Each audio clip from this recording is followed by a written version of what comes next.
Pre approved loans అండి. ఎప్పుడైనా కానీ ఎవరికైనా కానీ డబ్బులు అవసరం అవుతూనే ఉంటాయి. మనం మన ప్రతిష్టనో లేకపోతే గౌరవాన్నో తాకట్టు పెట్టుకొని వాడిని వీడిని అడుక్కోలేము. లోన్కి వెళ్ళిపోతూ ఉంటాం. కానీ జనరల్ లోన్తో పోల్చుకుంటే ప్రీ అప్రూవ్డ్ లోన్ అనేది చాలా మంచిదని అందరూ చెప్పేదే. నేనైతే నా సలహా పర్సనల్ లోన్కే వెళ్ళొద్దు. ఈ బ్యాంకింగ్ కానీ ఎన్బిఎఫ్సి నాన్ బ్యాంకింగ్కి కానీ వెళ్ళి లోన్స్ తీసుకొని తర్వాత ఇబ్బంది పడొద్దు అని చెప్తాను. కానీ అందరికీ జీవితకాలంలో ఏదో ఒక సందర్భంలో డబ్బు అవసరం అవుతుంది, దొరకని పరిస్థితి ఉంటుంది. మనం బ్యాంకుకి వెళితేనే గౌరవంగా ఇస్తారు కాబట్టి వెళతాం. అయితే మనంతట మనం ఆరాటపడి అడుక్కొని వెళ్ళడం కంటే కూడా ప్రీ అప్రూవ్డ్ లోన్ అనేది మీకు ఏమైనా ఉందేమో చెక్ చేసుకోండి. మీ అందరికీ తెలుసు, ఆ బ్యాంకింగ్ యాప్లోకి కానీ నెట్ బ్యాంకింగ్లోకి కానీ వెళితే అక్కడ కనిపిస్తూ ఉంటాయి ఏమైనా ఉన్నాయా అని చెప్పి. లేకపోతే ఫోన్ చేసినా చెప్తారు. చాలామందికి ఒక ఫోన్ కాలు నోటిఫికేషను ఎస్ఎంఎస్ వస్తుంది, మీకు ఇదిగో ఈ ఆఫర్ ఉంది, ఇలా ఉంది, అలా ఉంది, తీసుకోండి అంటారు. అవసరం అయితేనే తీసుకోండి, వాళ్ళు ఇస్తున్నారు కదా అని చెప్పి తీసుకోవద్దు. సరే, విషయానికి వచ్చేస్తాను.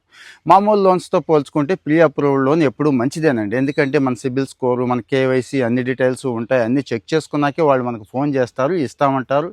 ఎంత ఇస్తామో కూడా చెప్తారు. ఇస్తున్నారు కదా అని చెప్పి పొలోమని తీసుకోకుండా ఎంత అవసరం అయితే అంతే తీసుకోండి.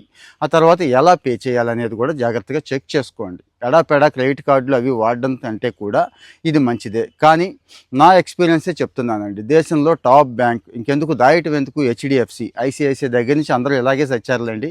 వాడు ఏం చేశాడో తెలుసా? నాకు ఒక సంవత్సరం, అంటే ఇప్పుడు కాదు 3 సంవత్సరాల కిందట అవసరమైంది, జస్ట్ ఒక 2 లక్షల రూపాయలు తీసుకున్నానండి.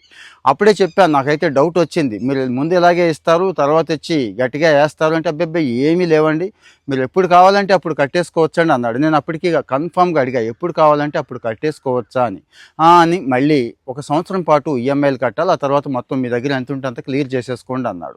సంవత్సరం కాదు కదా, 2 ఏళ్ళు అయిందండి. ఇప్పటికీ నేను మొత్తం కట్టేస్తాను రా బాబు, నాకు అవసరం లేదంటే నా అకౌంట్లో అయితే డబ్బులు ఉన్నాయండి.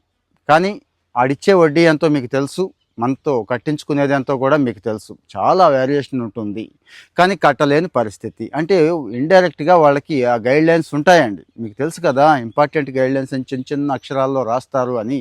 డైరెక్ట్గా ఎంతో తెలిసిన వాళ్ళు, మళ్ళీ నాకు మేనేజర్ తెలుసు, ఇంకా పై స్థాయి వాళ్ళు తెలిసినా కూడా పాపం వాళ్ళు కూడా హెల్ప్ చేయలేకపోతున్నారు. అంటే నా ఉద్దేశం ఇక్కడ, లోన్ తీసుకోండి కానీ ఎన్ని ఈఎంఐలో ముందే చెప్పండి. ఈ మధ్య ఆర్బీఐ కూడా త్వరలోనే గైడ్లైన్స్ ఇస్తుందని సమాచారం, మంచిదే. ఎప్పుడు వీలైతే అప్పుడు నేను కట్టేస్తాను, దానికి ఒప్పుకుంటేనే అని చెప్పండి. ఏంటిది ఇంత ఇంపార్టెంట్ పాయింట్ అని మీకు అనిపించవచ్చు, కానీ అవునండి, వేలల్లో కాదు. అంటే పెద్ద పెద్ద లోన్స్ తీసుకునే వాళ్ళకి లక్షల్లో కూడా తేడా వచ్చే అవకాశం ఉంది. ఇక్కడ మీకంటూ కొన్ని ఎక్స్పీరియన్సెస్ ఉంటాయి కదా, అవి కూడా షేర్ చేయండి, మన వాళ్ళకి ఉపయోగపడుతుంది.